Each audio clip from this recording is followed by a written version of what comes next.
The build-up to what, if they were to go all the way, would surely be the most inconsequential match of England's World Cup has become overshadowed by debate about whether the media should have reported a list of 23 names in formation on a notepad in assistant manager Steve Holland's hand during a training session. Seriously? Football is in danger of eating itself, sometimes. Read more. Has the media let England down with team leak? Manager, fans and journalists have their say. Bombs and F-words were flying all over social media at journalists Friday. Even England manager Gareth Southgate spoke about it to broadcasters, suggesting he was not irritated at all, then sounding a tad irritated. An avoidable issue. England's coach Gareth Southgate told TalkSport he felt the media had not been helpful. AFP, Getty Images, "It doesn't bother me in the slightest," Southgate told TalkSport. "There's a squad of 23 names on the sheet. The next sheet has different players in different positions because we swap people in and swap people out. The stories are then run as they are. For me, no drama, but obviously any time if we were to give the opposition the opportunity of having our team is a disadvantage to us, and so of course our media has to decide whether they want to help the team or not. But given that was just a squad list, it doesn't make any difference really."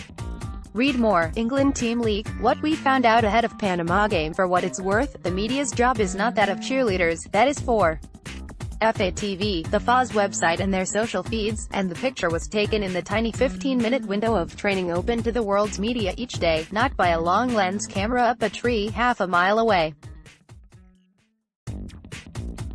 Is it that hard to take extra care for such a short amount of time? There was a journalist from Portugal there. What if there was a photographer from Panama who got the same shot and fed it back to his team? Sterling for Rashford. The big deduction from the picture was that Raheem Sterling was to be dropped for Marcus Rashford, yet belief in the camp Friday was that the Manchester City forward would keep his place. Read more. Raheem Sterling in line to start against Panama. Southgate has had plenty to ponder since Harry Kane's late stoppage time winner against Tunisia. If he dropped Sterling, it would be a huge blow to the player's confidence. Yet Sterling didn't even play that badly against Tunisia. So he missed an open goal.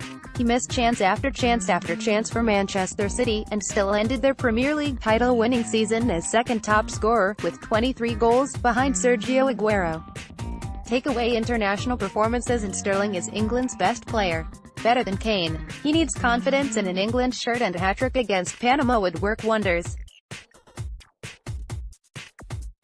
Southgate likes to delve back into history for ideas, and he will be aware, because he played in the tournament, of when a young Michael Owen did not start England's opening France '98 match but became the tournament's best young player. This would be Rashford's time. Southgate has 23 dreams in his hands, but it is impossible for all of them to come true. Physical challenge. Harry Maguire of England on the 18th of June 2018 in Volgograd, Russia. Getty Images. England are through already, right?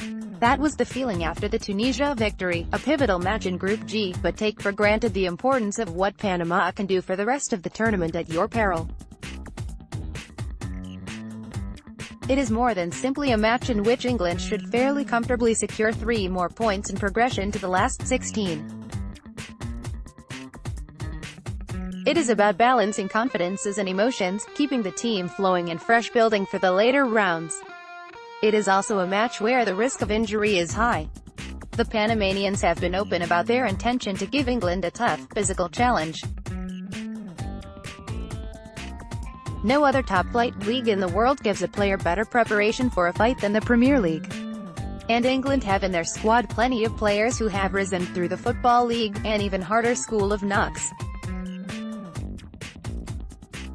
"I've had a broken nose and a few black eyes," said defender Harry Maguire, who played for Sheffield United for 3 years. "I would say playing League One for numerous years is a lot more physical than the Premier League. In League One, you get a lot more aerial battles and the ball is in the air a lot more than on the ground. And especially in the winter, the state of the pitches. I grew up playing in lots of physical battles against lots of players. It's something I enjoy." I'm a big lad myself, so I feel I can handle myself in a battle. I can remember playing against Gary Medine quite a lot in the Sheffield Derby. It was always a big battle between me and him. He was a tough opponent back then and he is a good player now. He is one of the toughest I have ever had in terms of the aerial battle. Follow us on Facebook, @iPaperSport. Ruben Loftus-Cheek is set to come in for the injured Dele Alli, struggling with a thigh strain all week, adding height. He is 6 feet 3 inches, and muscle to the central midfield. Everyone can see his physical size, but he has lovely soft feet. Southgate told ITV. He receives the ball really well surrounded in tight areas. He is strong enough to hold people off. He has great acceleration driving with the ball at opposing players. Don't give too much away, eh, Gareth? More on England v Panama, England World Cup squad, in full. These 23 players at Russia. 2018 England v Panama. What time does it kick off? Which TV channel is it on and who is in the starting lineup? England v Panama. 3 stars Gareth Southgate's men should look out for.